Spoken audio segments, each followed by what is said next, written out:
योगी आदित्यनाथ विधानसभा में ऐसे गरजे कि पाखंडी और कालनमियों के तो होश उड़ गए। जो फर्जी शंकराचार्य बन के घूम रहे थे, योगी जी को बदनाम करने की कोशिश कर रहे थे, विधानसभा में योगी जी कस के बोले कि हर कोई शंकराचार्य नहीं हो जाता।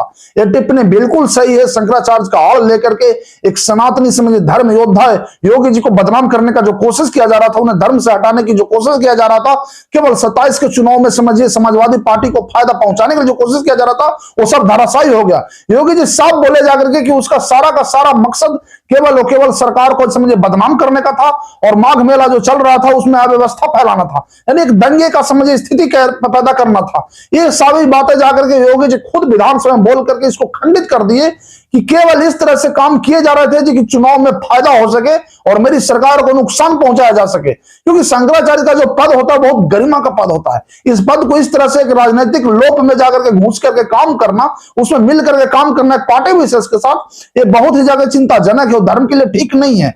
योगी जी ये भी बोले जाकर के कि मैं जितने भी जाकर के देवों को देख रहा हूं जो इस पर ये काम कर रहे हैं, क्या वो इसके शुभचिंतक हैं?